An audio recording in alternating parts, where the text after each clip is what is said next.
Hello friends, welcome to session 12. In this session, we are going to talk about regularization and validation, which are both techniques to reduce overfitting. Okay, let's get started.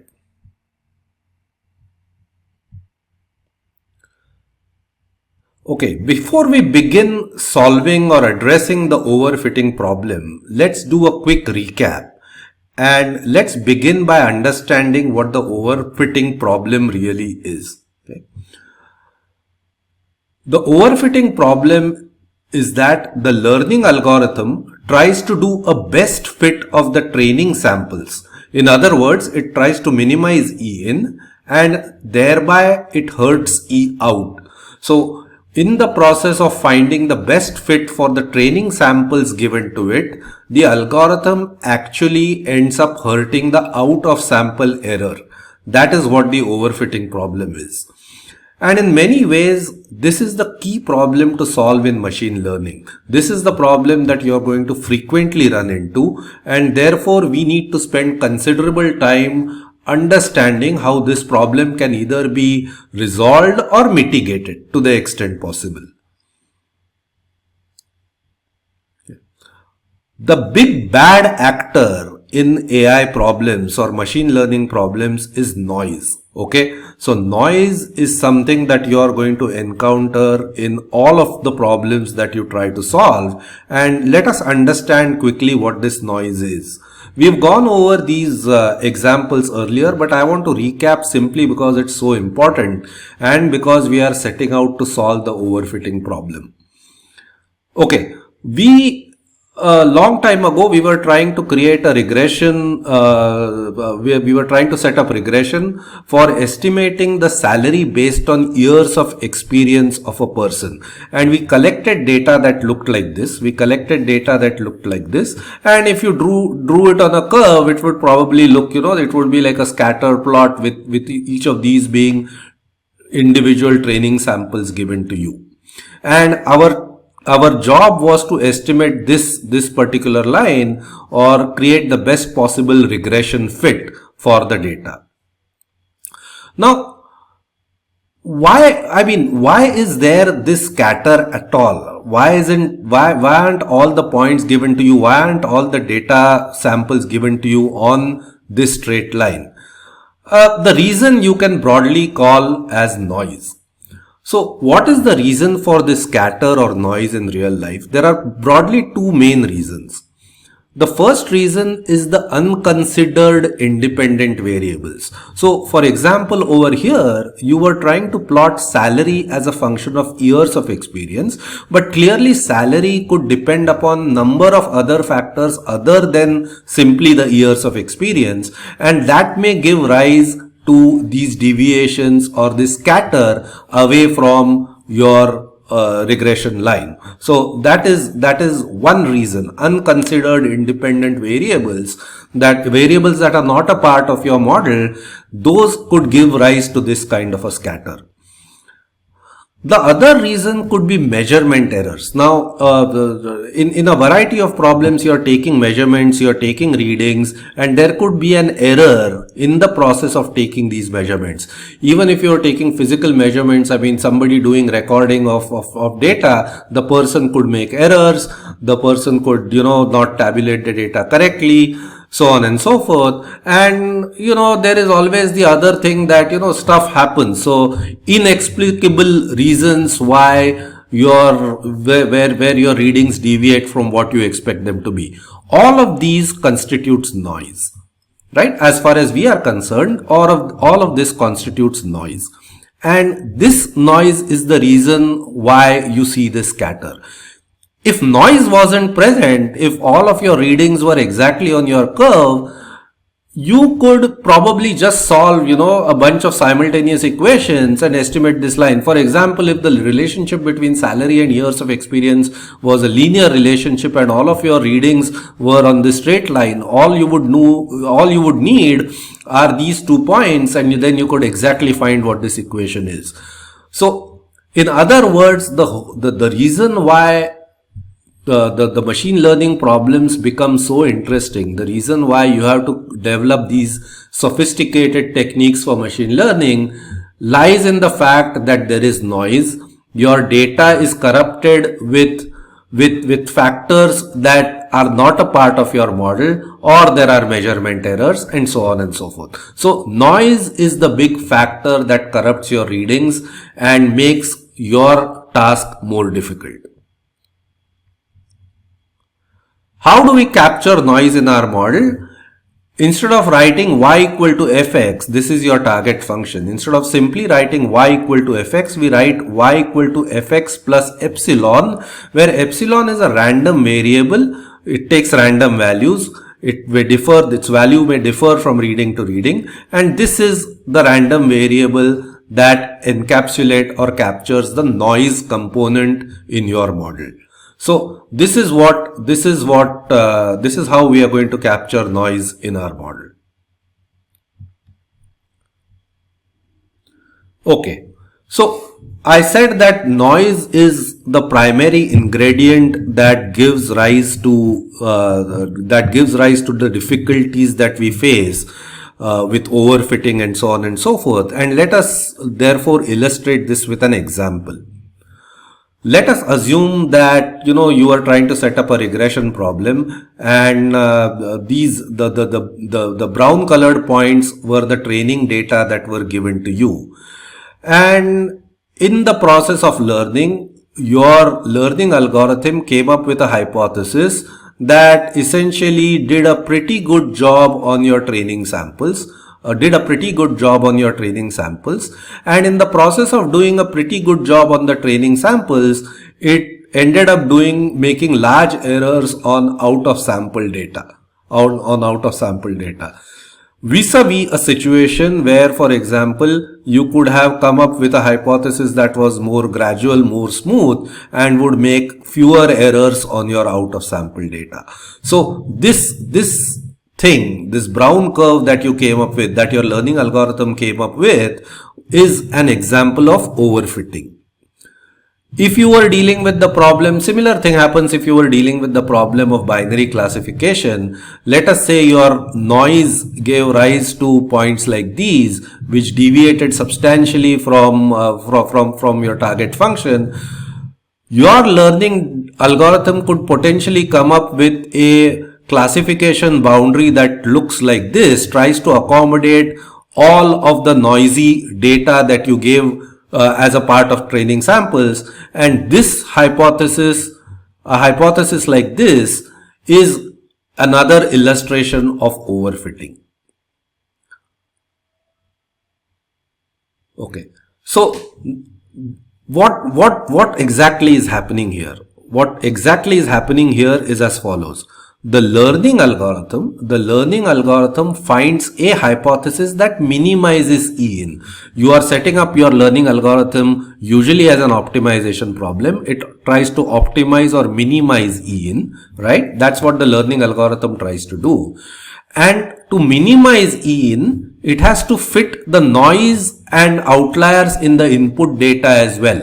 Now, imagine you are the learning algorithm, you get some data, you do not know what the noise is, you don't know what outliers are. For you, the training data is training data, and you try to do as good a job as possible of minimizing E in. And if you have complex hypothesis at your disposal in your hypothesis set, what you are going to end up doing is find one of those very complex hypotheses that actually minimizes the E in on the noisy data, and therefore you end up hurting E out. So this is the overfitting problem, and the overfitting problem is going to afflict you in every possible scenario, and therefore we need to find a way to address this overfitting problem.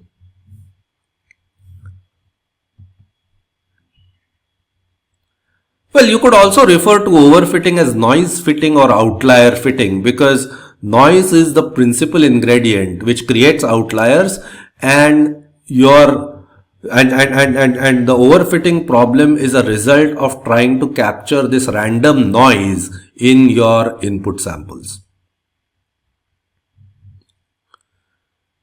Okay. The other thing that we noticed about overfitting was that the problem becomes worse for higher complexity of the hypothesis set, right? We alluded to this in our earlier slide as well. Because the learning algorithm had extremely complex hypotheses at its disposal in the hypothesis set, it could come up with this very wiggly curve, either a classification boundary or a regression curve, and the higher the complexity of the hypothesis set, the more damage you could actually end up doing on E out. And this we illustrated with an example that we borrowed from the lecture by Professor Abu Mustafa in his machine learning course. We looked at this last time. We had borrowed this example from him. And he demonstrates how a higher order polynomial may do a better job of E in, but in the process it absolutely destroys E out compared to, let's say, a second order polynomial. And he had another example demonstrating the same thing where, you know, a 10th order polynomial was able to really minimize E in, but in the process it absolutely, you know, the E out ended up becoming a complete disaster. So here a 10th order polynomial, a 10th order higher complexity hypothesis set gave you significantly worse E out as compared to a low complexity hypothesis set of second order polynomials. So this was an illustration that we had seen last time that illustrates how the problem of overfitting becomes worse for higher complexity of hypothesis sets. Great. So we understand the problem now, and let us quickly do a recap of what the theory has told us so far. The first theory we learnt was the PAC theory, and the PAC theory assured us that the probability of E out minus E in becoming greater than epsilon was upper bounded by a quantity like this that had a polynomial of degree dVc, where dVc was the VC dimension, and it also had n, which was the number of training samples. This is what the PAC theory told us. The PAC theory also introduced us to the idea of VC dimensions, and we broadly said that the VC dimensions was the number of degrees of freedom for the hypothesis set.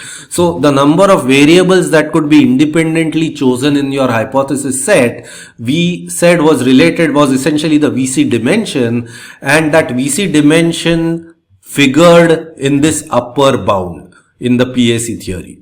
So what the PAC theory told us was that as the VC dimension, as the number of degrees of freedom of your hypothesis set increased, your chances of E out deviating from E in would become higher and higher, right?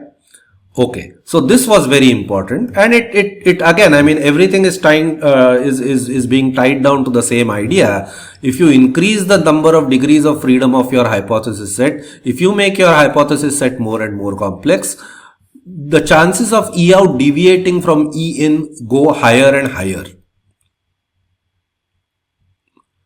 The bias-variance analysis also broadly told us the same thing. This was the variance, this was the bias, and this theory also told us that the variance error would go up as the complexity of the hypothesis set at your disposal increased. It may bring down the bias, but it will significantly increase the variance, so that, you know, your overall expected value of E out would end up becoming worse and worse. And then there was this little rule of thumb that the PAC theory told us that said that to do any sort of a reasonable job, the number of training samples had to be commensurate with the VC dimension of your hypothesis set. In the case of the binary linear classification, we said that n had to be at least 10 times the VC dimension of your hypothesis set. Now this is of course a rule of thumb. This number may differ from problem to problem, but broadly speaking, what this told us was that the number of training samples at your disposal had to be commensurate with the complexity of the hypothesis set that you would be working with. So this is what the theory has told us so far. It is exactly aligned with the examples or illustrations of overfitting that we saw earlier.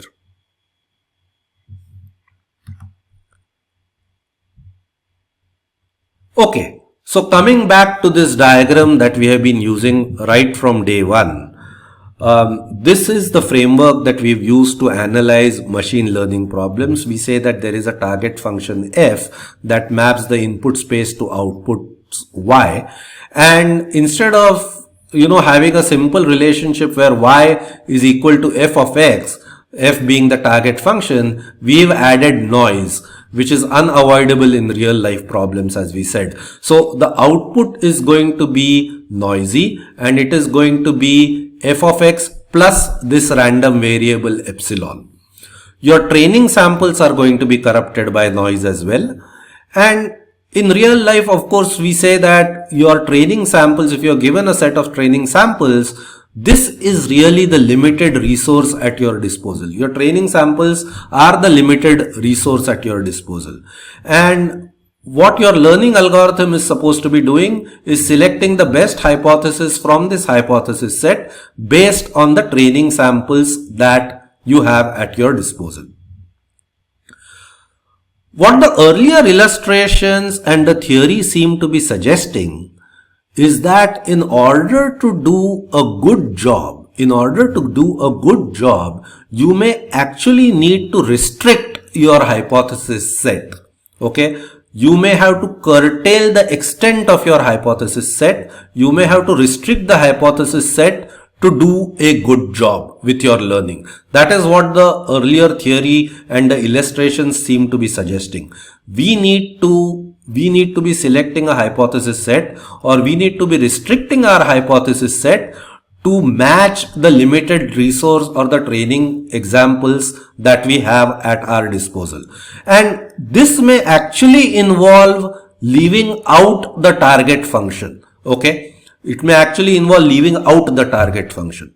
Now, this may seem highly counterintuitive to some of you, because you may argue that after all, the search space for our learning algorithm is the hypothesis set. So the learning algorithm is going to look at our hypothesis set and find the best hypothesis.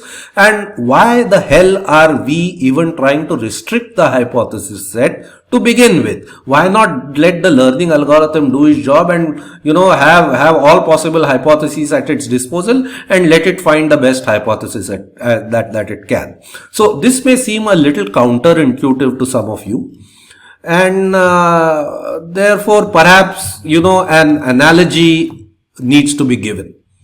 Okay. Okay, suppose you're sitting in your hostel canteen on a Sunday morning, okay, not doing anything in particular, and your friend walks in, okay, your best friend walks in and announces that he wants to be a Bollywood actor. Okay, he makes the announcement to you, he shares with you that he wants to be a Bollywood actor. You would probably take a look at him, and your immediate reaction would be to tell him कि भाई उससे तुम बॉलीवुड वगैरह छोड़ दो, तुम कुछ IT या ऐसे कुछ क्यों नहीं कर लेते, कुछ सॉफ्टवेयर वगैरह कर लो तुम. That is what your immediate reaction would be. And that initial reaction would be entirely warranted. What you would be thinking at that time is that, being a Bollywood actor requires certain resources, could be physical characteristics, physical traits, or some skills, maybe dancing or whatever, I don't know, and maybe some other resources. So you know that being a Bollywood actor requires certain resources. And in that context, you also know that the resources that your friend has in that context are perhaps highly limited. Okay. So the resources at the disposal of your friend are limited in that context, and therefore your immediate reaction is to tell him to look for a job in software or do something like, or perhaps take up a job in a bank rather than trying to be a Bollywood hero. So that would be, you would essentially be communicating to him the fact that his target function or the hypothesis set that he is going to work with, the choice of alternatives at his disposal need to be commensurate with the limited resources at his disposal. This is what you would be communicating to him in your own humble way. So this is entirely intuitive, and that is exactly what I am trying to get at. Once you have a limited resource at your disposal, your hypothesis set or the set of possibilities that you give yourselves at your disposal needs to be calibrated accordingly. They need to be commensurate with the limited resource at your disposal. So your target function, your hypothesis set cannot include the possibility of being a Bollywood actor if your resources are limited. That's the intuition there. Now, I don't want any of you telling me that, giving me some counter examples and telling me that, look, this particular Bollywood actor or this particular actress has highly limited resources but yet they are pretty successful and so on and so forth. And I don't want to hear any of it, because I have taken great pains in my earlier lecture to explain to you that our entire theory relies on the idea of expected values, right? So we are dealing with expected values. We are not dealing with specific values taken by random variables, and therefore our theory has to do with what is most likely to happen. Okay, what is most likely to happen, and therefore giving a example of an outlier, etc., doesn't make sense. It does not disprove this theory at all. Okay, great. So I think this analogy will make you agree with whatever I am saying. And if your intuition is now exactly aligned with all the theories that we have learned so far, I think it is time to proceed. Okay, great. So here are the recommendations. Here are the recommendations based on everything that we have seen so far.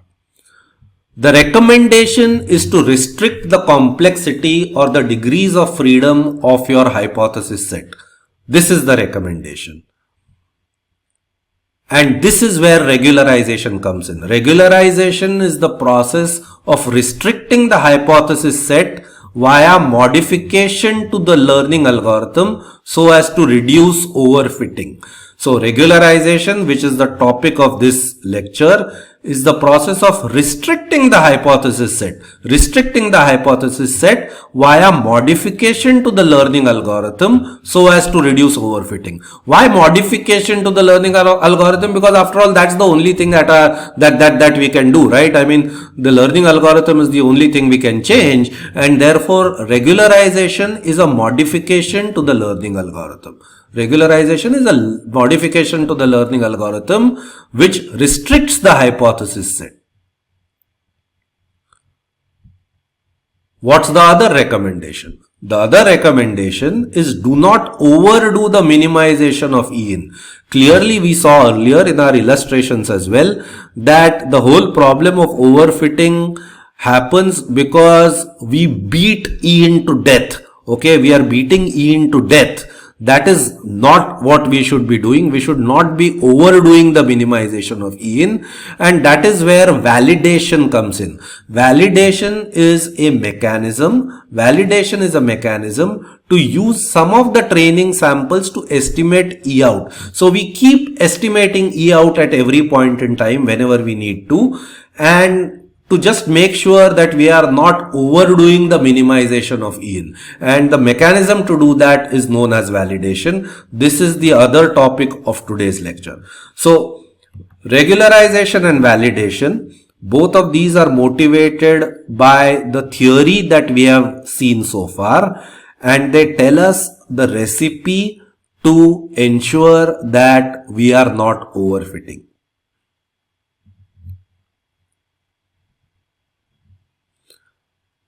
Okay, let's do some visualization. Let's do some visualization, and I'm going to use a figure that we've used earlier. Let us say this brown dot right here, let us say this brown dot right here is our target function. And let us say we use a hypothesis set like this. We saw this earlier. We saw this in an earlier lecture. And if we used a very large, very complex hypothesis set, we said that on specific training samples, we would end up with hypotheses that are far away from your target function. And this is the variance error. This is the variance error. We've seen how large complex hypothesis sets give a large variance error. So this is what our final hypothesis would look like on specific training data that we got. What we are being recommended is that we use a smaller hypothesis set or a restricted hypothesis set. But of course, we don't want a hypothesis set that lies far away from our target function, because although here the variance would be less, the bias would be significant, and your overall error is a combination of variance and bias, and you do not want the bias to be high either. So in the process of minimizing the variance, you do not want to mess up your bias. So this is not going to work for us. What we would really like, in the ideal world, is a hypothesis set that looks like this. A very, very tiny, small hypothesis set around our target function. Ideally, wouldn't you love a hypothesis set that has only one function, which happens to be your target function? But obviously, you're not going to be able to create such a hypothesis set because your target function is unknown, and this is like playing the lottery. So that's not going to happen. But that would be your ideal situation. Hypothesis set has only one function, which happens to be your target function. So that's not going to happen. But what you can perhaps aim for is something like this. Right? This is something that you can perhaps aim for. And what I'm saying here is you sort of restrict your hypothesis set. But make sure that it is relatively close to your target function. If it includes the target function, great, but it's likely that it won't happen. But then at least try to make sure that your hypothesis set has hypotheses that are close to the target function, and this ensures that your variance is less, and this also ensures that your bias is less, and overall you end up doing a pretty good job. This is what you should aim for, and this is what we are trying to accomplish. Find a hypothesis set H that is restricted in complexity, but as close to the target function as possible, naturally. So this is what you want to aim for, something like this perhaps. The question is, how do you do it? And this is where the theory is not going to offer you any formulas or any equations on how to restrict the complexity to end up with something like this. It tells you that this is what you want to do, but it is not going to give you a formula for doing it. Whatever formulas you conjure have to be on the basis of heuristics, problem-specific techniques, perhaps observations and experimentation. So coming up with a hypothesis set of restricted complexity as close to the target function as possible is a matter of heuristics, and your heuristics are of course going to be problem specific, and they are going to be guided by observation or experimentation that you perform. Great. So here are some observations. Since we now have to rely on observations and experimentation, let's see what observations we have. The first observation is that noise is usually a high frequency phenomena compared to the target function. What do I mean? The target function usually is a result of some physical phenomena, some real life phenomena, but noise is random, right? So this is your noise, And what do I mean by a high frequency phenomena? I mean, for people who have some background in signal processing, you will immediately know what it means. But what this really means is that the value of the noise changes rapidly or randomly from one sample to another, and therefore it is a high frequency phenomena as compared to the underlying target function that is likely to be significantly smoother. So noise is usually a high frequency phenomena compared to the target function. This is the first observation that we make. Here is another observation. You can smoothen a function by reducing the value of its coefficients, and this is straightforward. I probably don't even need to give an example, but here it is in case it's not clear what I'm trying to say. Here is a polynomial. I have written it in terms of its zeros. And this is the green curve right here. Okay, this is the polynomial I'm talking about. And I divide the polynomial by 5. So I divide each of the coefficients of the polynomial by 5. And the resulting curve is this orange curve right here. And as you can see, it is significantly smoother. It's clear why it's smoother, simply because its values at any point are divided by 5, and therefore the overall curve looks significantly smoother than the original function. So clearly you can smoothen any function by reducing the values of its coefficients or scaling down the values of its coefficients. Combining these two observations,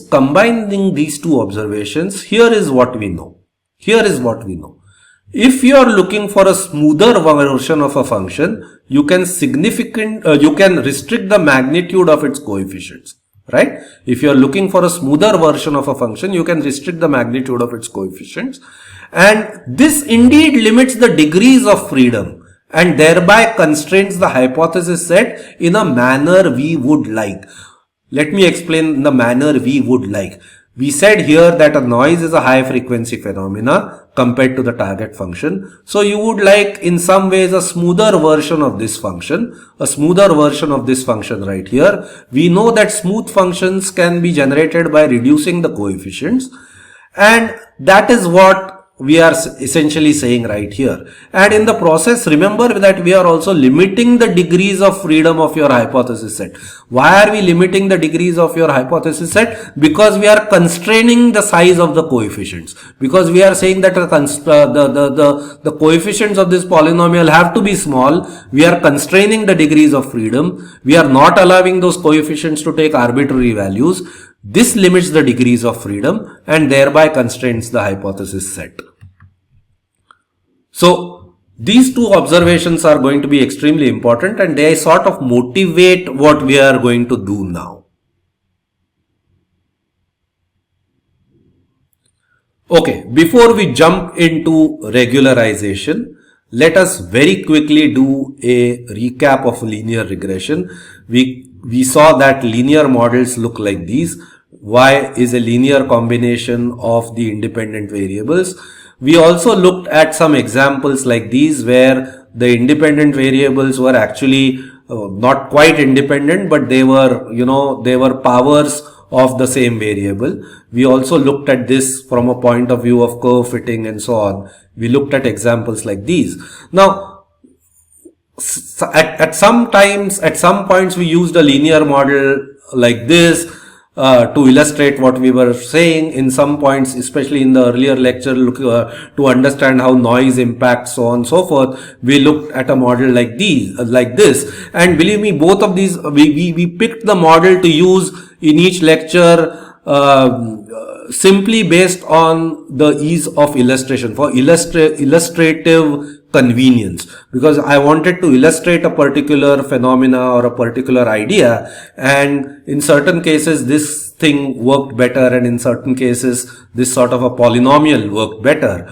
But both of these are indeed, they can be written down in the same way, in the same matrix notation. In this case, the matrix X would be the matrix of the input values on the training samples.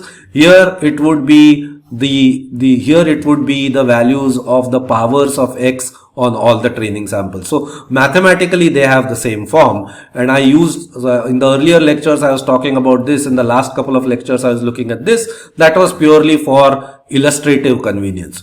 Both of them mathematically can be written like this. And then we said that this was going to be our mean square error. This was going to be our mean square error. We defined the mean square error. We found its gradient.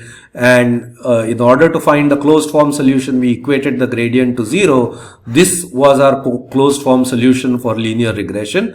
And our equation for gradient descent looked like this, where we moved to our final point in small steps using gradient descent that looked like this. So we have looked at all of this, and I just wanted to remind you using this one slide very quickly what our linear regression problem was. We are going to be discussing regularization in the context of linear regression, and that's the reason why I showed you this slide. Armed with these observations, let's now proceed to look at one type of regularization called the weight-decay regularization.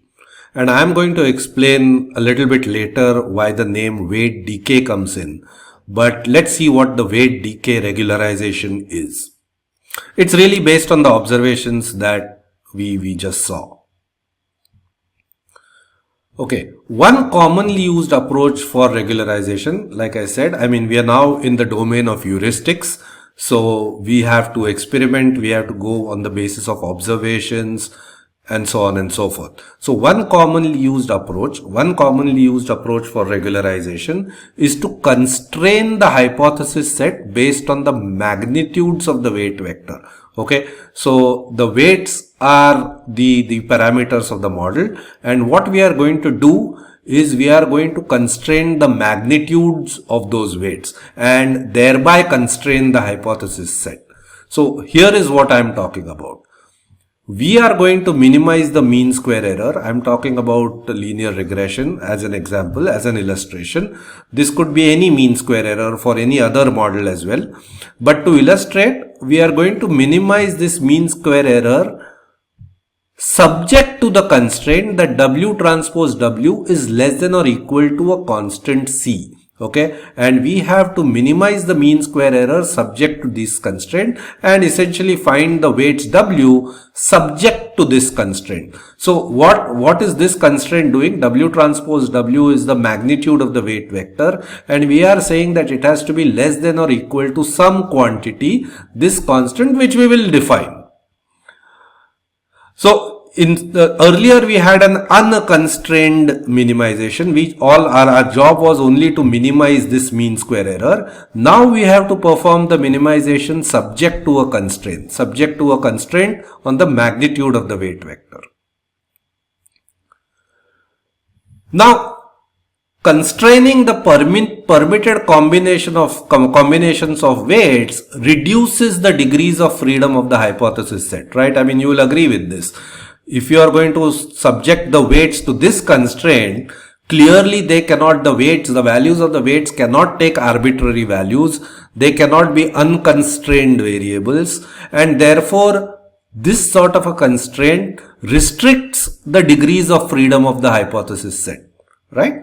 So it's in line with the theory that recommended to us that to do a better job on overfitting, we have to restrict the degrees of freedom of the hypothesis set, and this constraint exactly does that.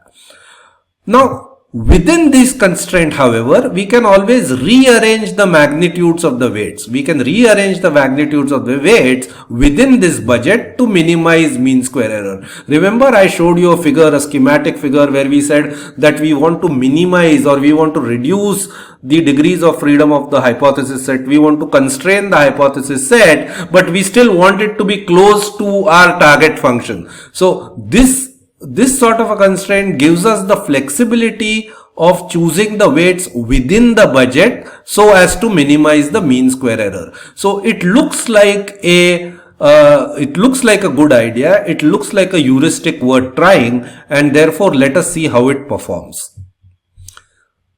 So this is the problem. This is the subject, this is the problem statement. We have to minimize the mean square error subject to this constraint.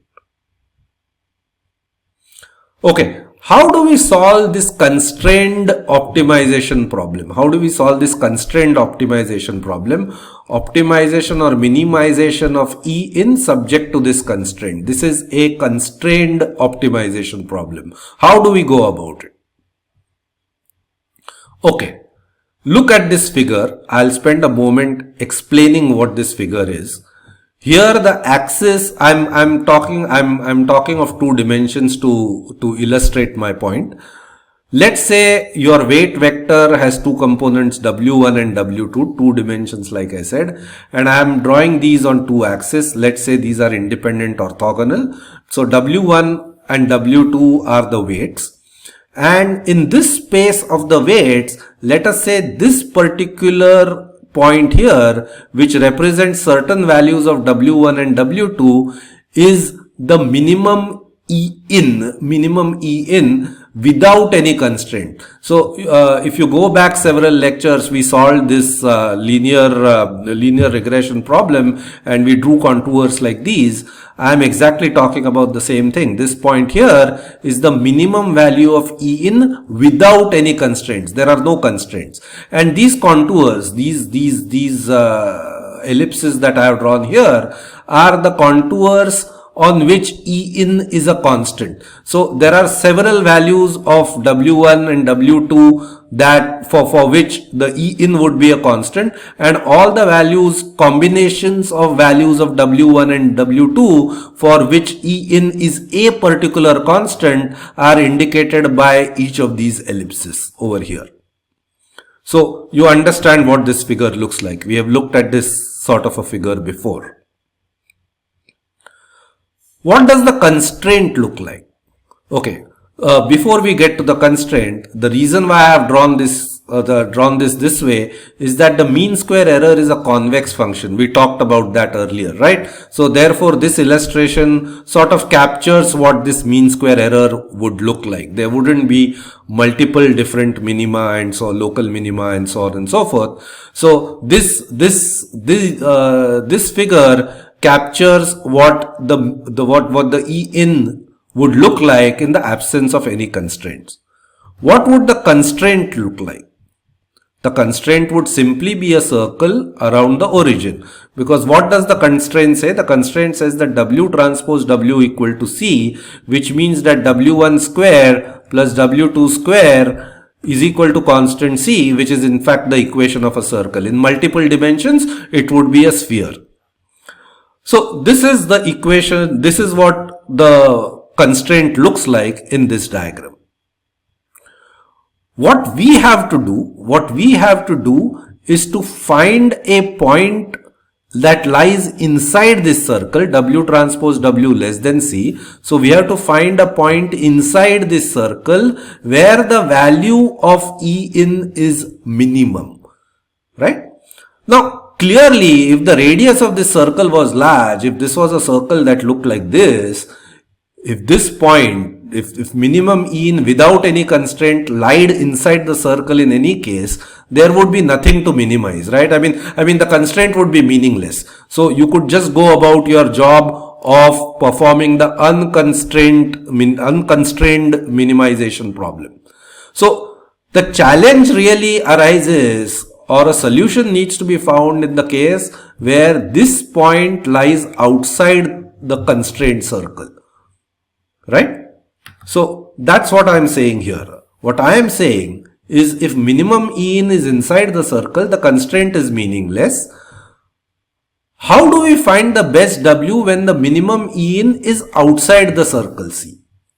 That's the problem that we need to solve, and that's the problem where we need to focus our attention on. Okay, let's take some point on the circle. Okay, let's take some point on this circle. Let's say this is the point W, certain values of W1 and W2. At this point, you could evaluate the gradient of the error function, and this would be perpendicular to your constraint. We have seen this in the earlier lecture when we were doing the where we were solving the regression problem, the unconstrained regression problem. Your gradient is going to be perpendicular to the contour at this point W, right? Similarly, the normal to the circle, the perpendicular to that, the perpendicular to the circle at this point W is simply going to be your vector W, because that's what the vector W is. That vector W is the vector that connects the origin to that point W. So the normal to the circle at this point is W, and the normal to this contour, the contour of the error, is the gradient with respect to W of EW. Now we know that in order to minimize the error, we need to move in the direction opposite to the gradient. So we need to move in this direction. Now notice that at this point, the direction of the negative gradient, has a component along the circle, which means that if I took a small step, if I took a tiny step along the circle in this direction, I could actually minimize or reduce the value of E in that I would get. So the value of E in at this the value of E in at this point is slightly less than the value of E in at this point. Let me remove the clutter on the screen. All I am saying is that because the direction of the negative gradient is this, which has a component along the circle, the value of E in at this point is going to be slightly less than the value of E in at this point, which is where you are performing this computation. Okay, great. So you move to this point and similarly draw these two vectors again, and again you would reach the same conclusion that traveling along the circle a little bit here would in fact reduce E in even further. This continues to happen until you reach a point where the two curves are tangential to each other, or in other words, the normal to the contour is exactly aligned with the vector W, except that it is in the opposite side. Right? So that's what I have said here. The optimal is reached when the two curves are tangent to each other and the gradients are aligned and pointing in the opposite direction. So this is the point at which the circle is tangential to a contour, to some contour, and when that happens, it is also true that the gradient of E in at that point is exactly aligned in the opposite direction to the gradient of the circle, which is W. If you want to pause the video here for a moment and observe this figure and convince yourselves that this statement is right, you can do that. You please pause the video here and convince yourself that if you are going to minimize E in subject to the constraint, you are going to be dealing with your point where this E in is minimized subject to the constraint is a point where the circle is tangential to some contour, and this is the point where E in would be minimized subject to this constraint. Now, of course, you will argue, why can't I choose a point inside the circle? But that is easily disproved, because if the E in is outside the circle and if your MESI is a convex function, clearly your best point is going to lie on the circle and not inside it. So that's fairly simple to understand. But it's, if you want to stop the video over here for a moment, that's fine with me. Just look at this figure and convince yourselves that this is going to be the case when the minimization happens. Okay, let's proceed. So what happens when you reach your optimal point. At the optimal point, which I have represented by W star, at the optimal point which I have represented by W star, which is the optimal combination of the weights that minimize E in subject to this constraint, the following is true. The gradient of E in is proportional to the vector W. Or in other words, I can write this as the gradient of E in is equal to some constant times W star. This applies only for W star. So that's why I put W star here. W star is the point at which you get minimum En subject to the constraint, right?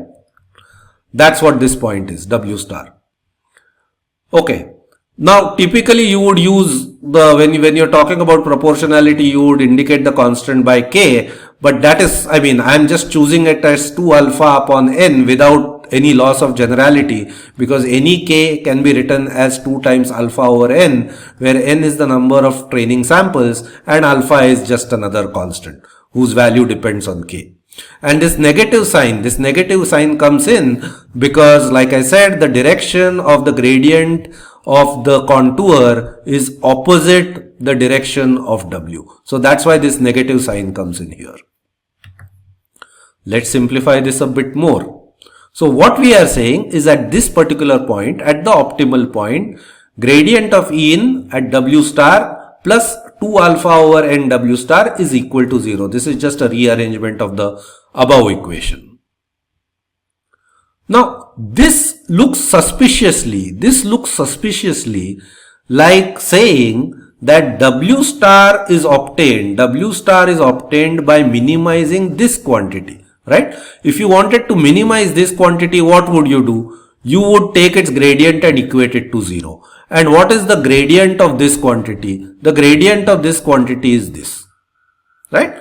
Gradient of this quantity is gradient of E in plus gradient of this, and the gradient of W transpose W is simply 2W, and this holds at W star, which is the optimal point, and therefore W star is the result of minimizing this quantity.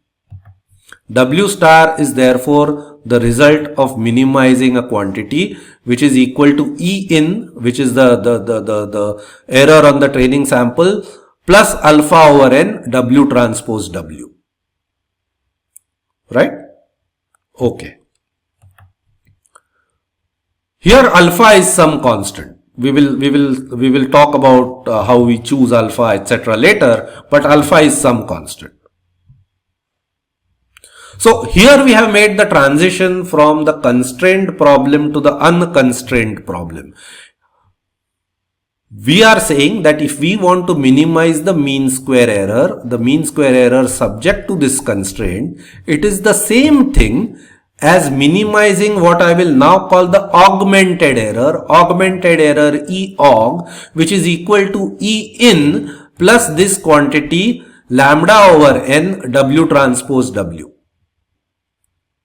Okay, so this constrained minimization problem has now become an unconstrained minimization problem, and you are going to minimize the augmented error defined in this way in an unconstrained form where lambda is some constant. Let's move on. How are we going to solve this? How do we minimize E aug, which is the augmented error? Well, we do exactly the same thing that we were doing for minimizing E in, which is to find the gradient of the augmented error, which is this. I am going through the math very quickly because it exactly mirrors what we have done earlier, and this is sort of irritatingly simple, as one of my profs used to call it. So this is fairly simple. This is just rearranging the terms. Blowing up this equation. We have done this earlier, and this is the gradient of the augmented error, and I am going to, if I want to form determine the closed form solution for this, All I am going to do is set this equal to 0. I am going to grab all the terms that that have W in them, take them on one side, take this term on the other side, exactly what you did in the case of linear regression, and by rearranging the terms, I will get the closed form solution for W, which will be this. Now here I is the identity matrix. I is the identity matrix that you all of know looks like this. It has ones along the diagonal and zeros everywhere else, right? So you know what the identity matrix is, and how does it insert itself in the solution over here, because there is a invisible identity matrix over here. IW is W, so therefore we do not write this I explicitly, but in order to simplify this equation, you can insert an I over here, and once you rearrange the terms, this is what you end up getting. So this is the closed form solution for minimizing the augmented error, and the solution here, this solution is the solution to the constrained optimization problem that we set out to solve. You could run the gradient descent in the exact same fashion. So you take the gradient and you essentially subtract, you take a small step alpha, remember our alpha, you take a small step alpha to move from W old to W new, exactly what you did earlier several lectures ago, except that you end up with this additional term which arises from this thing right here, right? So this is the gradient descent solution to minimizing the augmented error. This is the closed form solution to minimizing the augmented error. Exact similarity to the plane regression problem that we saw earlier. And this also explains why this type of a regularization is called a weight-decay regularization. Look, in your gradient descent, at every step you have this particular term. So you are reducing the values of your W by a quantity that depends upon this quantity lambda, right? And therefore the values of your weights steadily keep going down in every step of the gradient descent, and therefore the name weight-decay regularization. Okay, so to recap, what have we done? What we have done is we put a constraint on the weights as a way of restricting the hypothesis set. We configured our problem as a constrained minimization problem subject to the constraint on the weights, subject to the constraint on the magnitude of the weights. We converted the constrained optimization problem to an unconstrained optimization problem.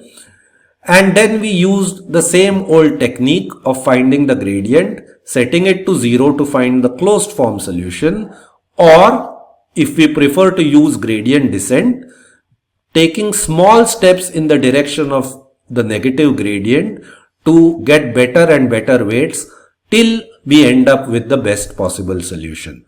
So this is what we have done so far. The only mysterious quantity in all of this is this quantity lambda, about which we have not spoken much so far. And I am going to spend a few slides talking about this lambda.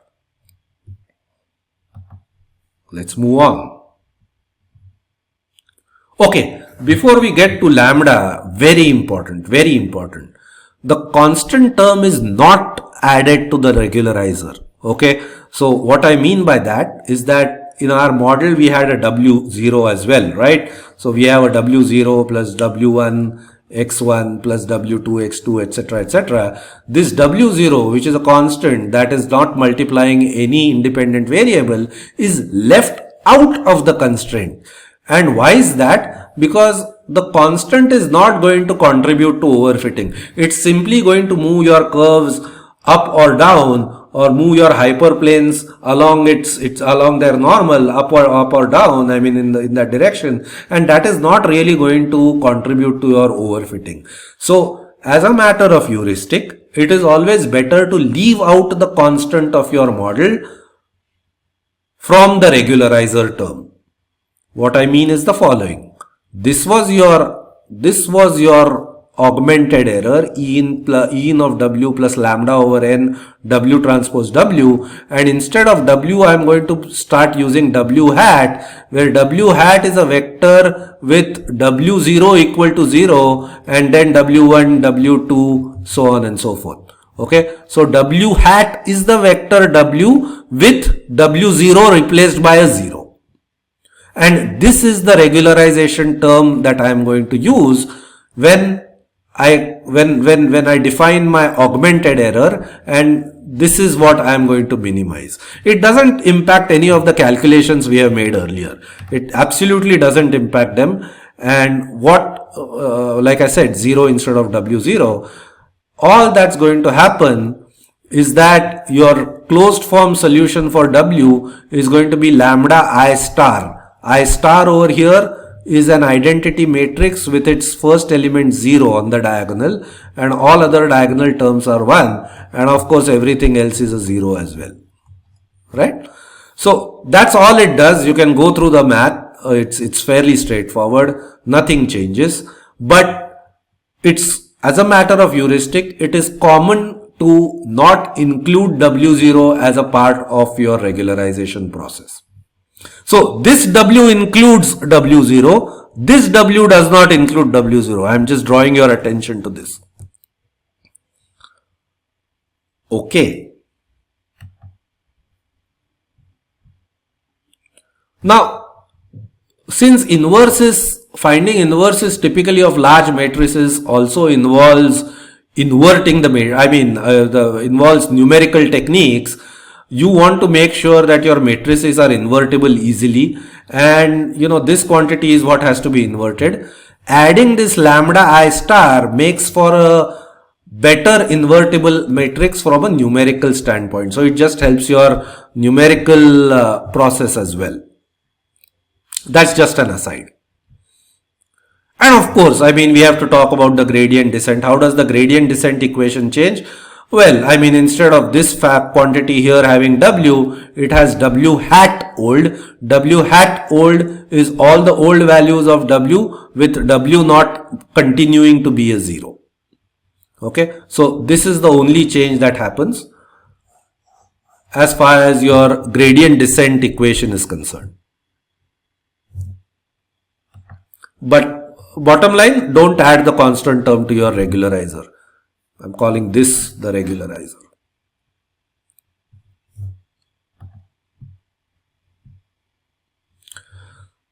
Okay, let's get some insights into what has been done.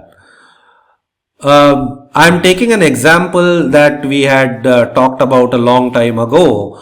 You are estimating the salaries. You are setting up a regression problem to estimate the salaries of candidates based on the number of factors, their marks, their experience, distance from the workplace, whatever. And you wrote a linear equation that looks like this, with these being your independent variables. And then you came up with a hyperplane, the best hyperplane that looks like this. What is the impact of regularization? First of all, as you can imagine, given the fact that your regularization term put a constraint on the weights, it in general penalizes the larger weights, right? Because you are taking square, W transpose W is, it has a summation of Wi square, and the largest ones, they are going to have an even larger square, and this constraint is going to sort of bring down those larger weights. So weight decay regularization, as is obvious, is going to penalize the larger weights in your weight vector. Now usually again we are talking about heuristics, so it applies to specific problems. You can always find examples where it doesn't apply, but by and large overfitting happens when a model tries to fit noise or outliers, right? So overfitting happens when a model tries to fit noise or outliers, as we have been talking about. And in some cases, usually large complex models, Weight-decay regularization can address overfitting by moderating unusually high weights. So let us say if in order to fit your noise or your outliers, some of the weights were becoming very large, your weight-decay regularization will address this problem by bringing down the values of those unusually high weights. This is what regularization is going to do for you. Again, I said in some cases, you can anticipate a exercise coming up shortly where I will ask you to disprove this. But let's move ahead. Another insight. Let's assume that the variables are correlated. Okay. If the variables are correlated, noise has usually noise has the impact of unduly increasing some weights as opposed to others. Okay. So noise disproportionately increases certain weights if the variables are correlated. Regularization, on the other hand, tends to make them roughly similar. I wouldn't say equal, but roughly similar order of magnitude. So this is the other insight into impact of regularization, particularly when the variables are correlated. Let's take an example. Let's say you have two vectors of weights, W1, W2, W3, W4, these are the weights, and this is one of the vectors, this is one of the vectors, and this is the other. Okay, and let us assume that these variables are correlated, so that these two give roughly the same value of the objective function. Now think about the magnitude of this vector. The magnitude of this vector is 0.84. Right? That's 0.9 square plus 3 times 0.1 square. Whereas the magnitude of this vector is 0.25. Right? 0.25 into 0.25 multiplied by 4. So as you can see, this vector has a substantially smaller magnitude compared to this one. And if in the extreme case all of these variables were identical, although the impact of these on the objective function would be roughly similar, regularization would push the weights towards these values. So regularization tends to equalize, or rather, if not exactly equalize, at least bring them to the same order of magnitude when the variables are correlated. I am taking extreme examples here just so that we get insights. After all, I mean, like I said, we are dealing with heuristics, and when you're dealing with heuristics, you need to develop a broad sense of what happens. Okay. Now, we looked at an example from the course offered by Professor Abu Mustafa earlier, and he had given an example of overfitting where, he had 5 noisy points, and he tried to fit a fourth order polynomial which gave huge out of sample error. And he shows that by using regularization with lambda as small as 10 to the minus 4, you can end up with a pretty good approximation of the target function. So I'm going to try and explain this behavior, why this happens. And we were dealing, of course, with a polynomial. I mean, he's dealing with a polynomial here, w1x, w2x square, etc., and the constant term w0. And of course, these variables, they are not independent, they are related to each other, strongly correlated with each other. So let's see what happens in this case. Why does weight equalization result in smoother curves? That's the question I want to answer. We know why regularization would tend to make the weights equal, roughly equal, when the variables are correlated. But why does equalizing the weights mean smoother curves? That's the question I want to answer.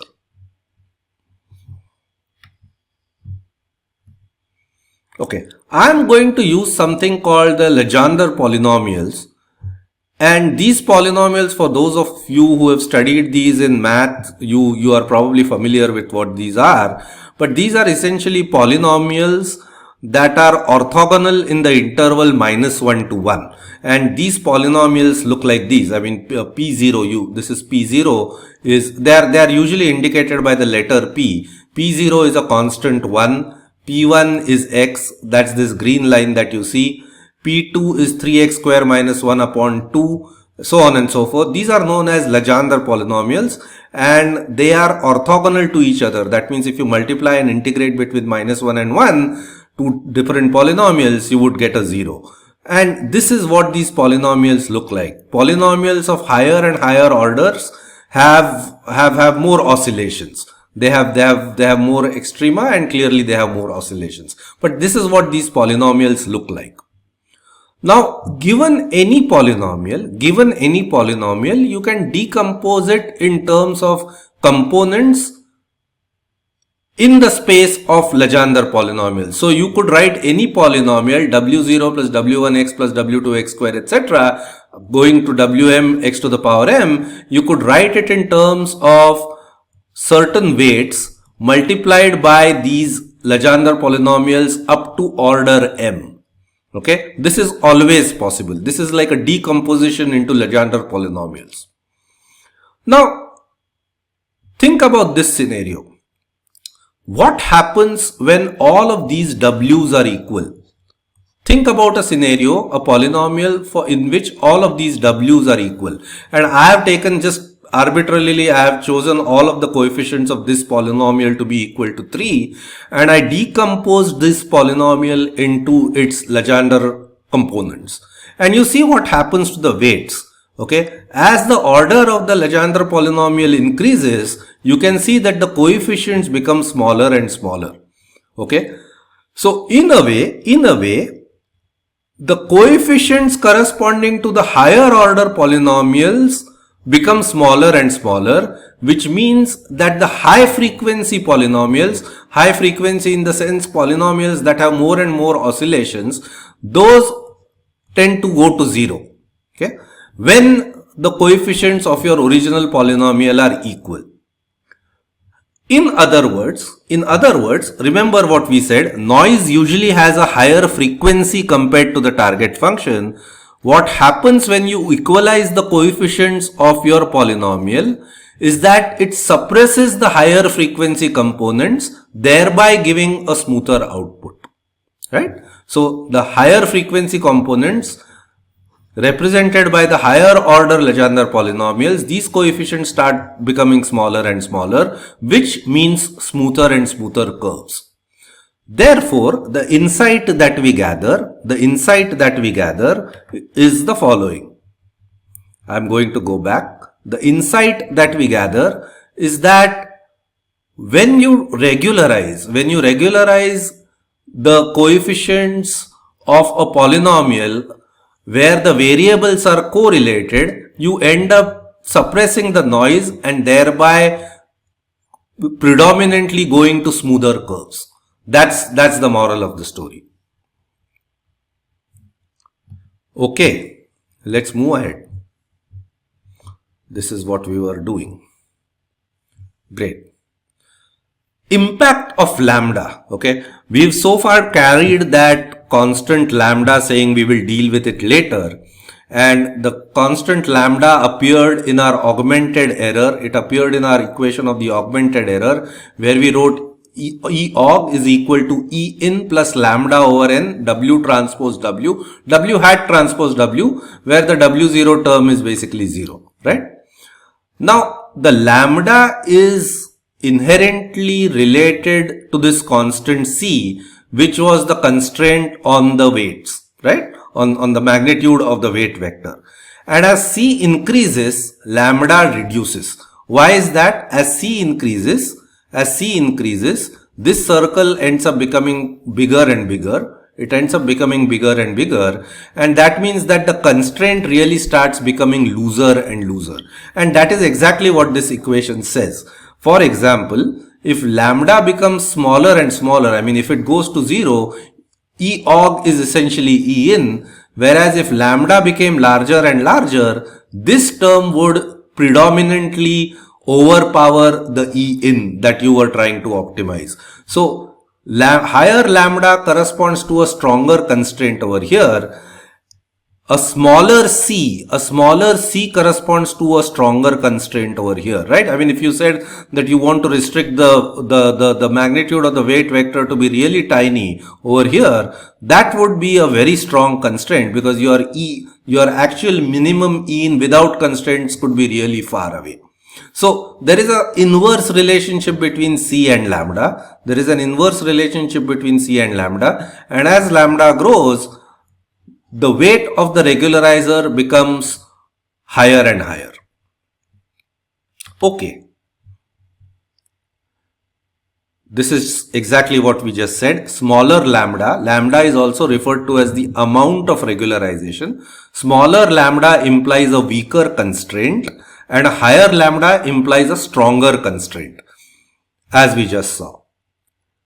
Now, how do you select lambda? Lambda has to be selected based on heuristics or on the basis of trial and error, right? So you have to experiment with values of lambda that work best, that give you the best results. There is no equation that says that for your particular problem, lambda has to equal such and such.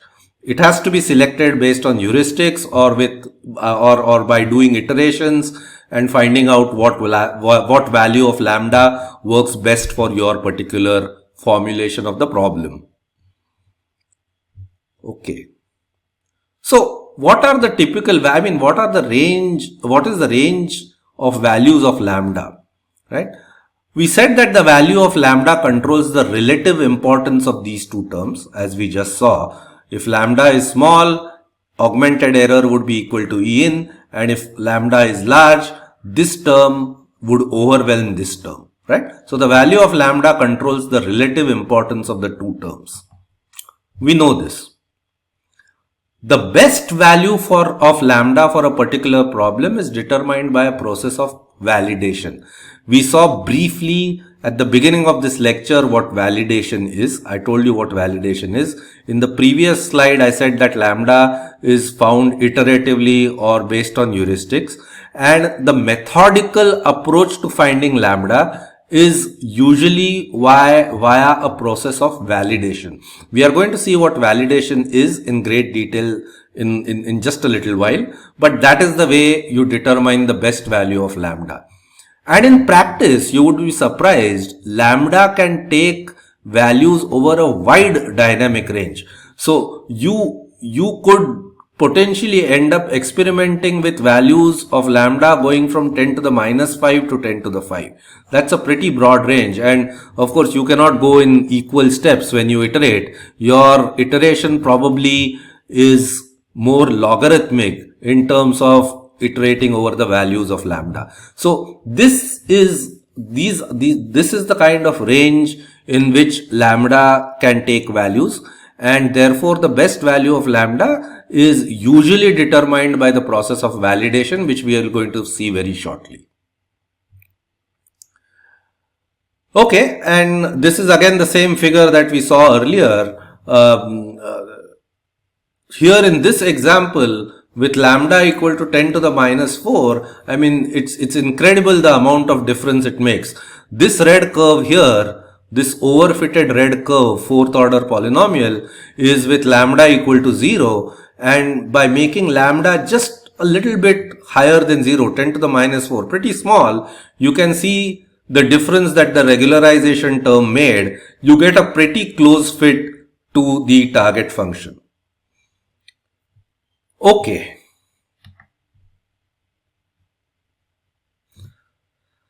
Now, we are going to talk about two different types of regularization which are commonly used, called Ridge and Lasso regression.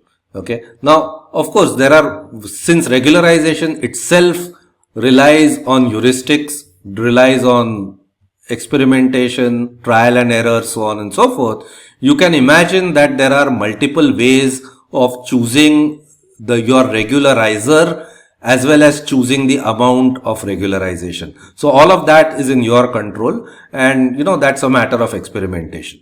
So what is Ridge and Lasso regression? Ridge regression is essentially what we've just gone through. The penalty term is the sum of the square of weights. This is exactly what we have been looking at. This is exactly what we have been looking at so far. This term here as a matter of notation is the regularizer, and it's typically represented as R function of W. This is the regularizer, and this is your old objective function that you want to, this is your mean square error, this is your regularizer. Okay.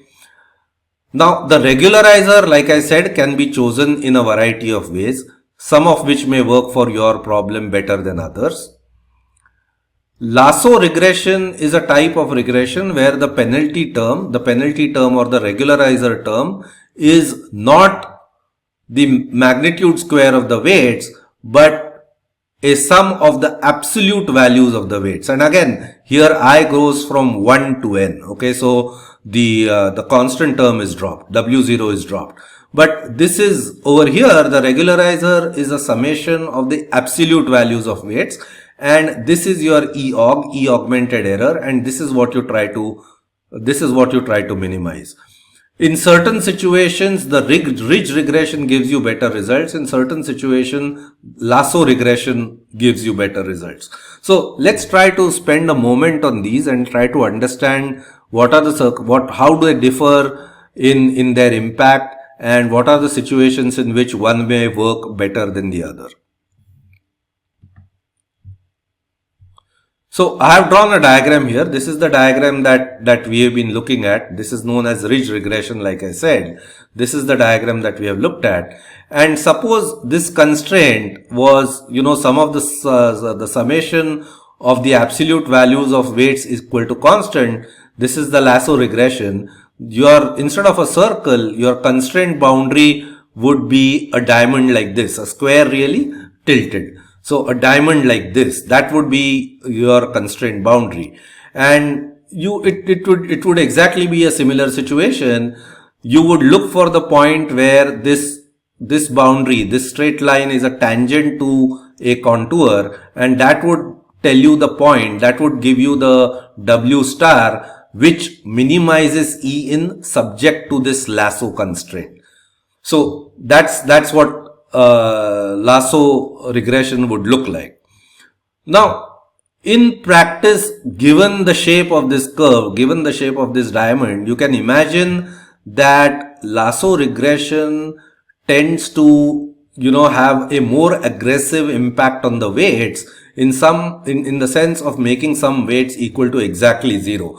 And the reason is, geometrically, you can imagine, since this is like a sharp point here, there are many different scenarios where your contour may hit just this point, and this is the point where W1 is 0 and W2 has a certain value.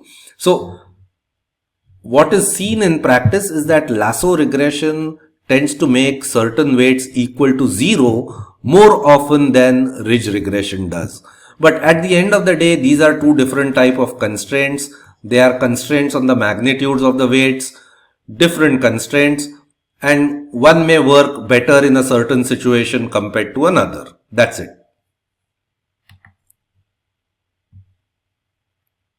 Okay, so to summarize, in ridge regression, the penalty term or the regularizer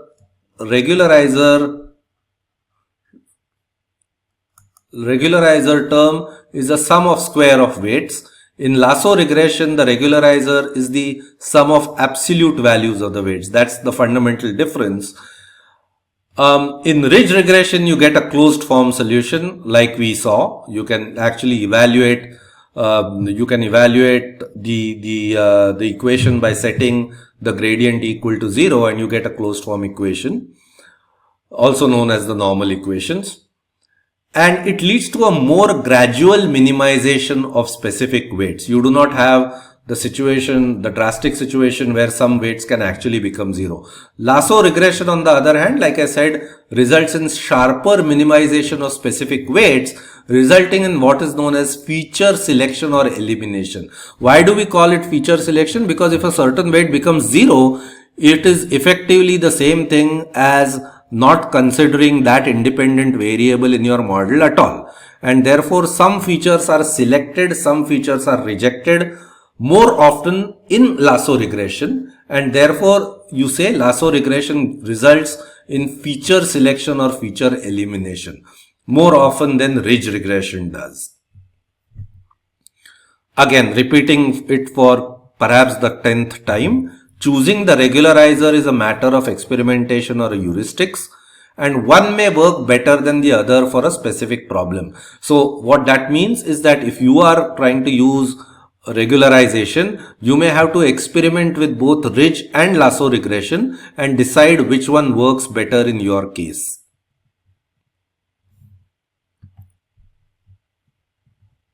Okay. Now, we said that what we were talking about was the weight decay regularization. There is also other types of regularization, and one frequently used regularization is called the early stopping regularization. And what is the early stopping regularization? It essentially is based on the premise that overfitting happens in later stages of your optimization iterations. So consider the optimization that you were running with let's say gradient descent, and as you know, you keep taking small steps and changing your direction ever so slightly, and you kind of make your way to the absolute minimum of E in. The premise is that the overfitting happens when you start coming closer and closer to E in. And if that is the case, one way of avoiding overfitting is to stop before you reach the final destination. So you stop somewhere here and not go all the way to the end. Okay. So that is early stopping. That is known as early stopping regularization, where you stop somewhere before you reach your end goal in the regular regression. And this is easy to understand if you look at the graphs of E in and E out. Here I have plotted error on the y-axis and iterations or epochs. Epochs is a term that we have not used so far. It's usually used in the context of neural networks to indicate the iterations of weight computations in a neural network. But you could consider those as being equivalent to your gradient descent iterations. And this is a figure that we have seen in an earlier lecture. We said that overfitting starts kicking in at some point where although E in continues to go down, E out starts going up. And if you kind of stopped your iterations here, stopped minimizing E in earlier than going to the absolute best you can, if you stopped a little bit early, that would be early stopping regularization, and hopefully you will nail the point where E out is minimum. We are going to see when we talk about validation how we reach this particular point, but this is early stopping. You stop before E in is fully minimized, and the goal is to actually aim for the point where E out is being minimized, because that is what you are interested in.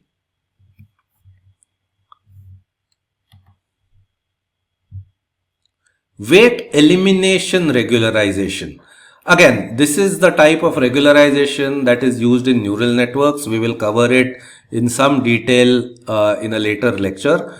But what we essentially say here is that some of the weights are not needed based on our understanding of the problem. So for example, this figure here shows a fully connected neural network. Each layer in the middle layer is connected to each neuron in the final layer. Similarly, each neuron in the input layer is connected to each of the neurons in the middle layer.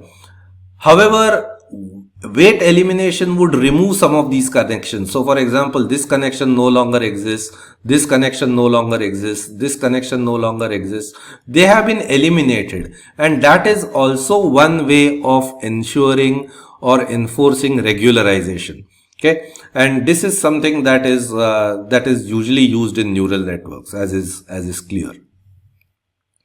Okay, so those are the different types of regularizations that are available to us.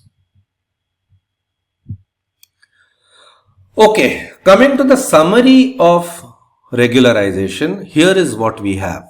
Okay, here is what we have just studied. We know this diagram, we've seen it a million times.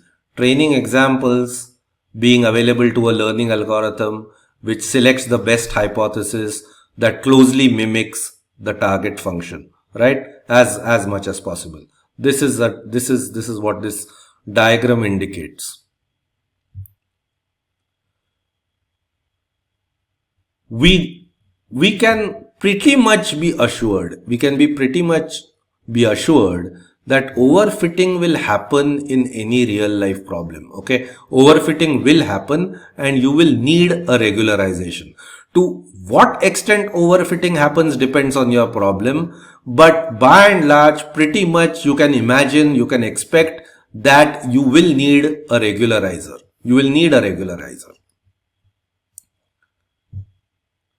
Choice of the regularization and the amount, the choice of the regularizer and the amount of regularization, however, is a matter of heuristics, and therefore you will have to experiment a little bit. You will have to experiment a little bit to find out what is the regularizer you use, whether it is Ridge, Lasso, early stopping, whatever, what is it, and the amount of regularization, meaning the value of lambda.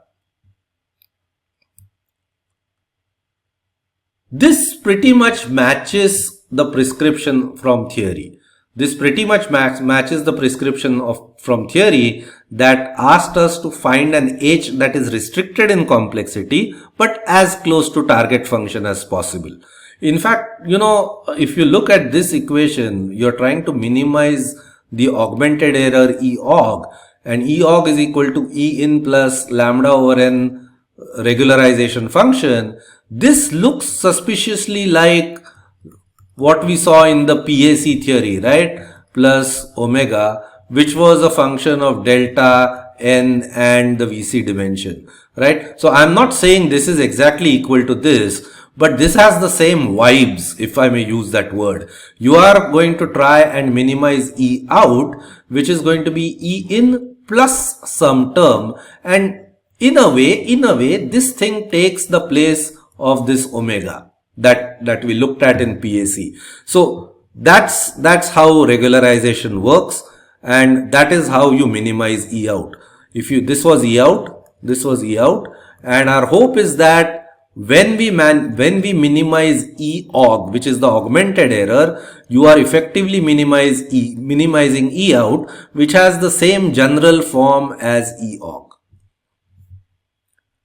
Great. So that's the summary. Let's move on.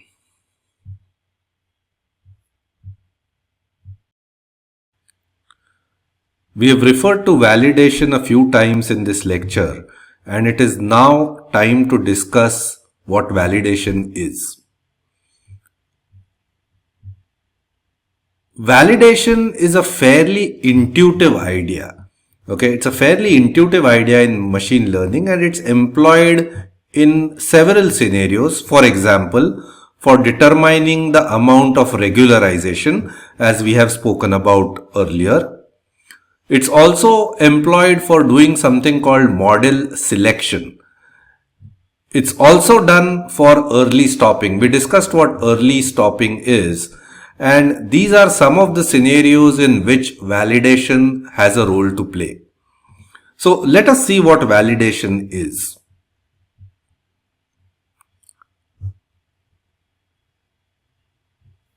What validation is that you simply divide your training set of n samples into two sets. Okay, a training set of n minus k samples, and a validation set of k samples. So suppose you are given n training samples. This is what we've always said. This is the total number of training samples available to you. You set aside a fraction of those, k out of those, for something called validation. We call this the validation set, and the remaining n minus k are the samples that you would use for actual training. Okay, so n minus k for training and k for something called validation. This example shows exactly that. Now your training samples are only n minus k in number, and you have an additional k samples which are going to be used for validation. So what exactly is validation? The validation samples are used to compute a quantity eval, okay, error on the validation set, which is treated as an estimate of E out. Okay, so this is again very intuitive. All you're doing is that if you are given a total of n training samples, what you say is that let me keep some of these samples aside, let me train only on the remaining samples, and then use the samples that I have kept aside, my validation set, to obtain an estimate of E out. So run a test essentially on your validation set. That is what the overall idea is. Like I said, it's fairly intuitive. This is what you would do if you were, let's say, if your child was given, a textbook with 100 examples, you would probably use 90 of those to help your child learn the subject, and use a fraction of those, the remaining 10, to conduct perhaps a small exam to estimate how well he understands the subject. This is exactly the same idea. This is known as validation.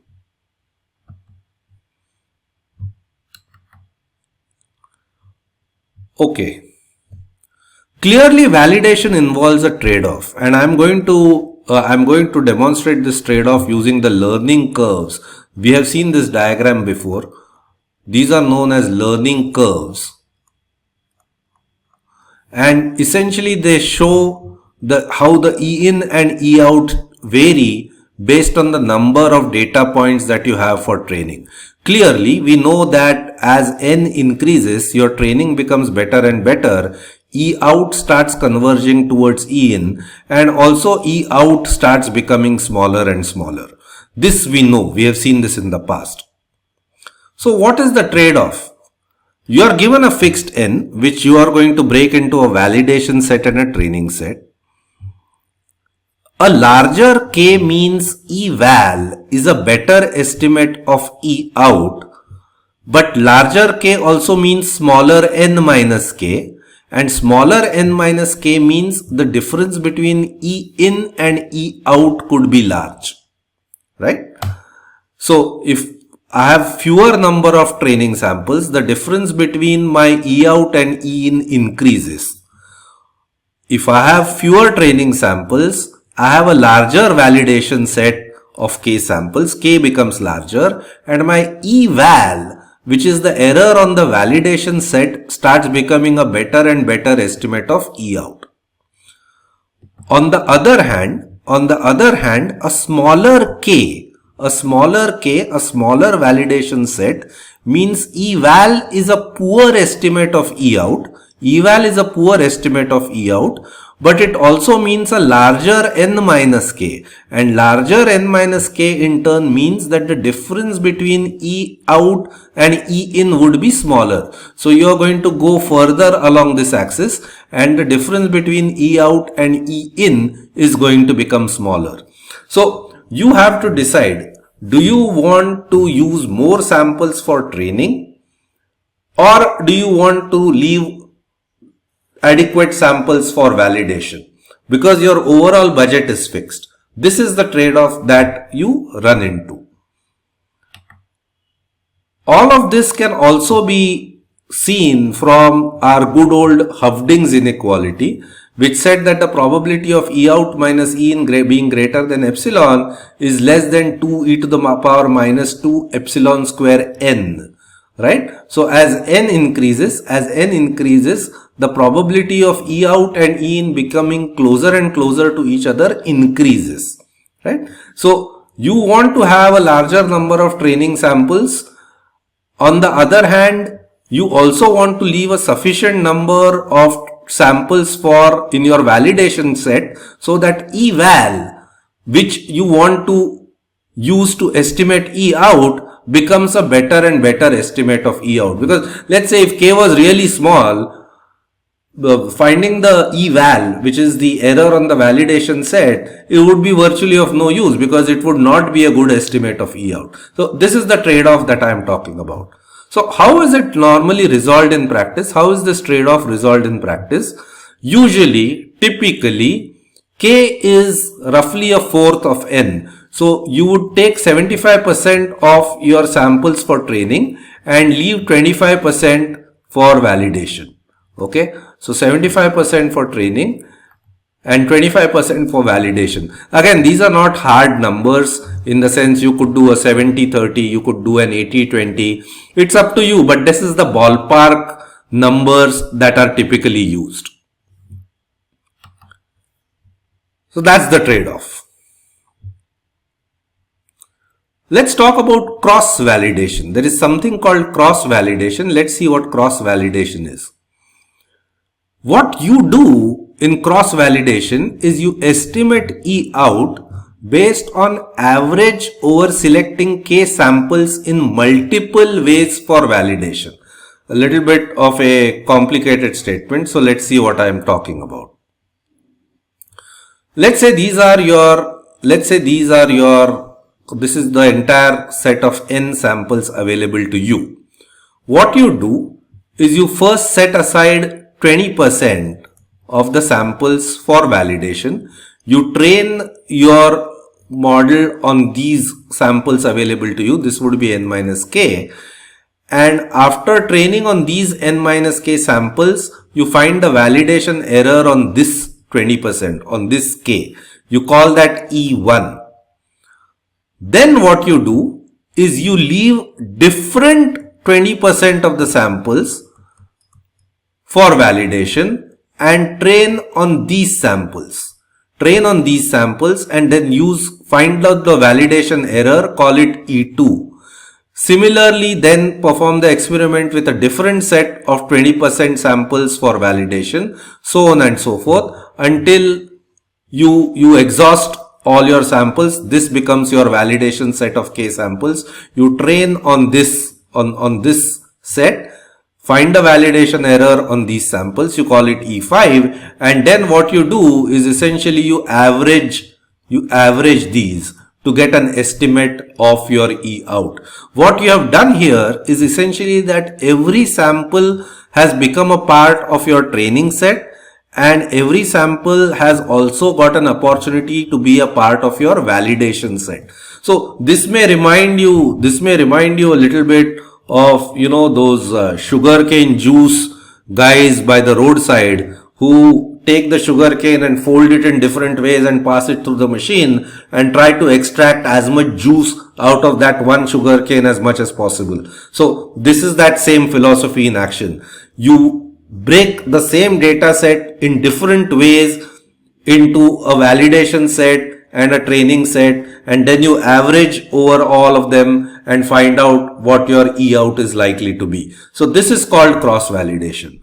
And one of the extreme cases of cross-validation is where K is 1. So what you do is you do your training on N-1 samples and use just that one sample as to estimate E out, and then you average over all the samples, you know, over all those exercises. So instead of 5 over here, you would essentially have N rows over here, and you would be averaging over all those N estimates.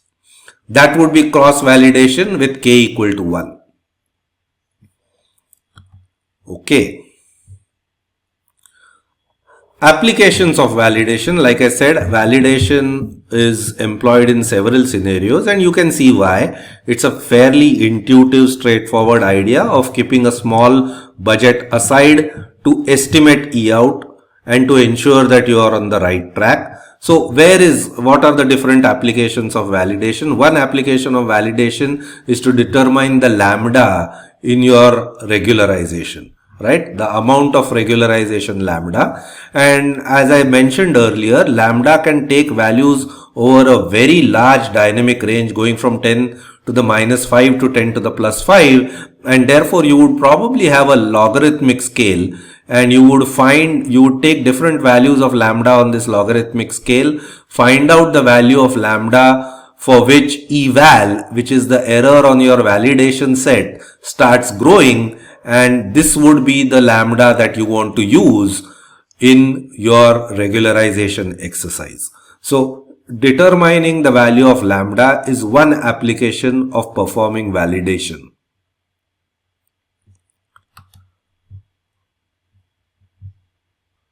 Model selection. Model selection.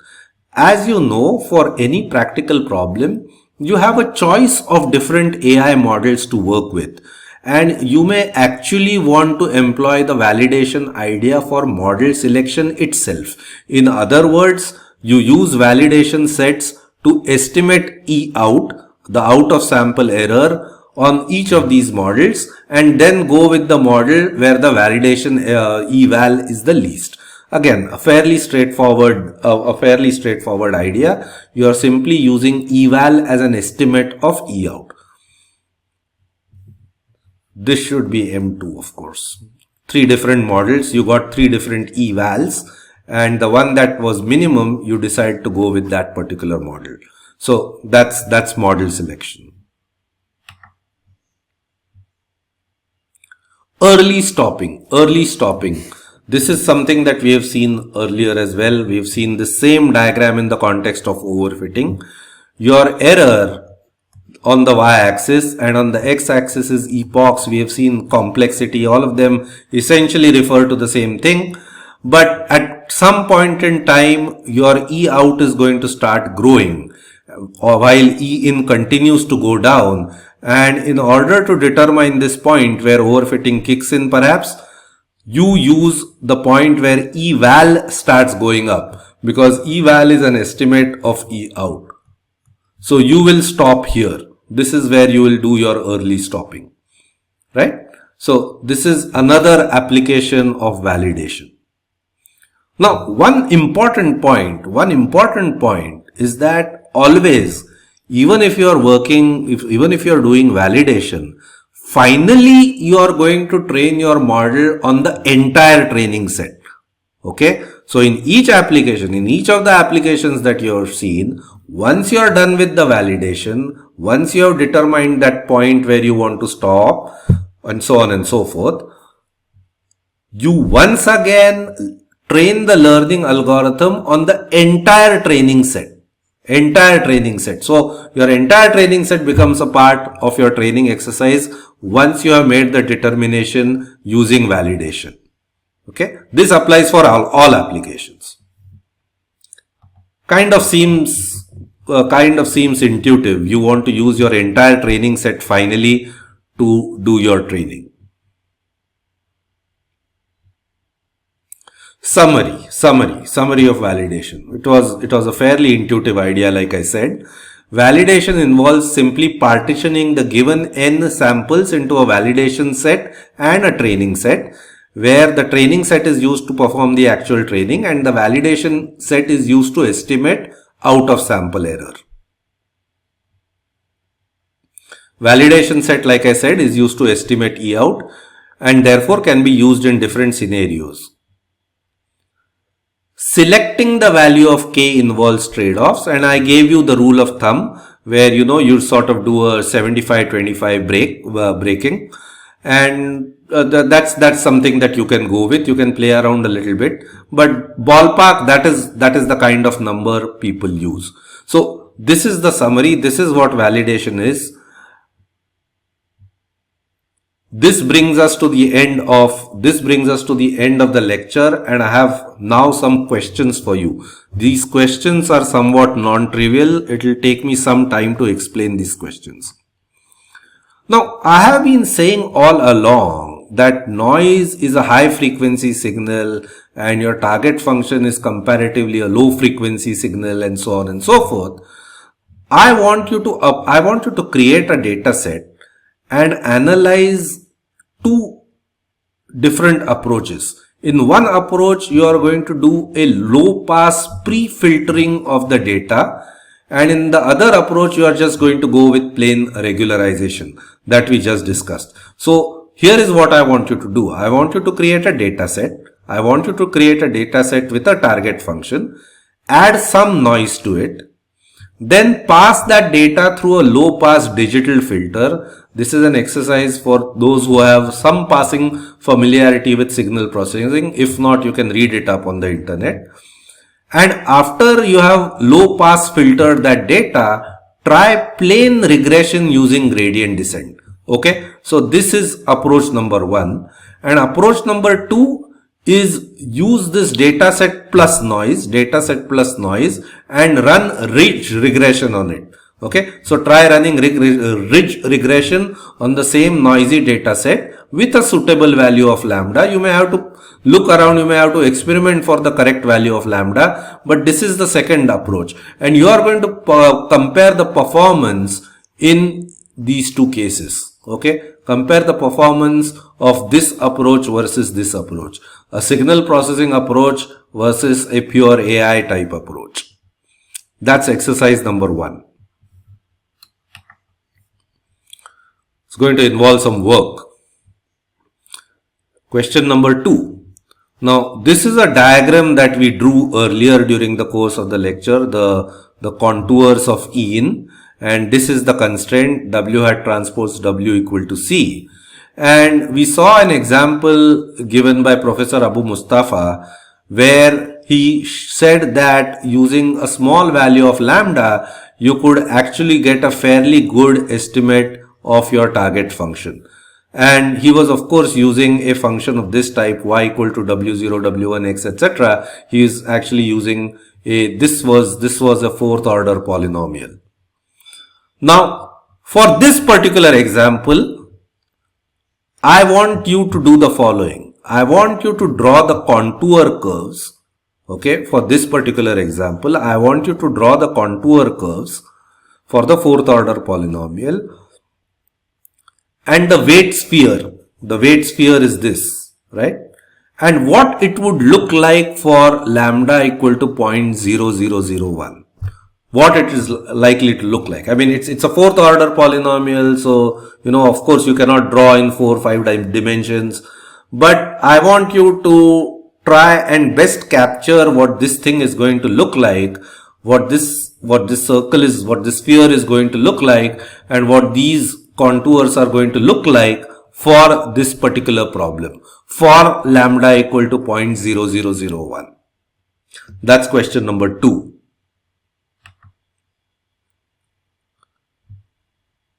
Question number 3. Tricky one. We said that any polynomial of order m could be decomposed in terms of Legendre polynomials up to order m.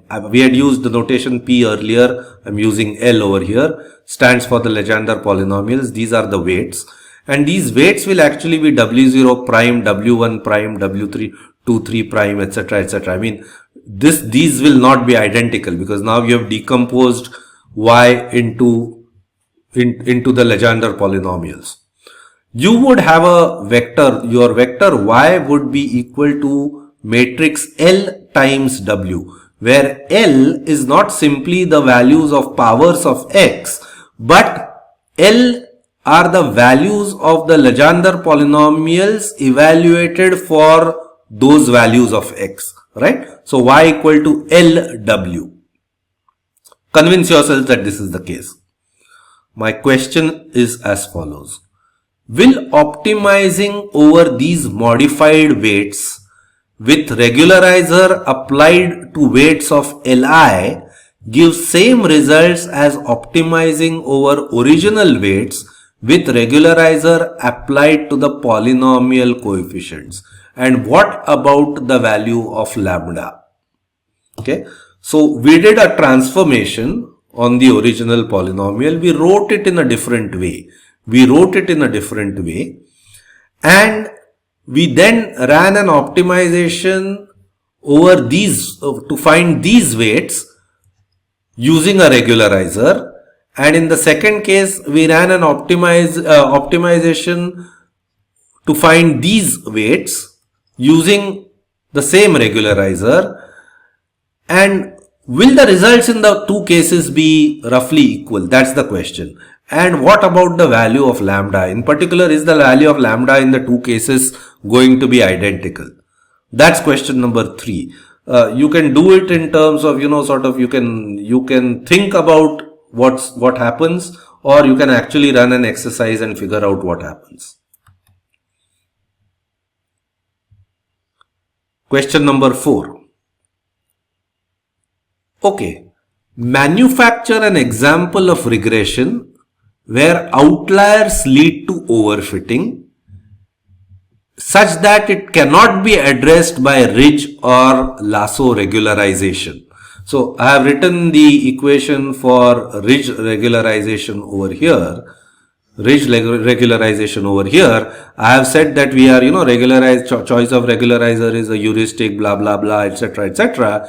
I want you to give an example where clearly there is overfitting and it is not addressed by employing either ridge or lasso regularization. Okay, that's the exercise. You have to manufacture an example, and there are multiple ways of doing this, but here is an interesting way of coming up with of doing this exercise. Go to ChatGPT and give it this prompt. Show a regression example where ridge regularization reduces effect of outliers. Give this prompt. It will give you a whole bunch of theory and it will say, do you want to see some plots? You say yes. Ask to see the sample plot.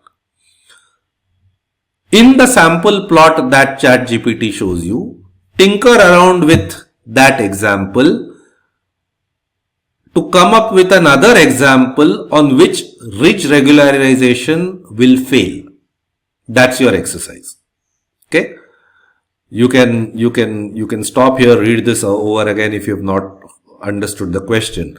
I am essentially trying to ask you to manufacture an example of a problem where clearly there is overfitting, there are outliers, and the issue is not resolved either by ridge or lasso regularization. Okay, that's the question. Okay, that's it. This was a long one. Thank you for your patience. I hope this was useful, and I'll see you for the next lecture. Goodbye.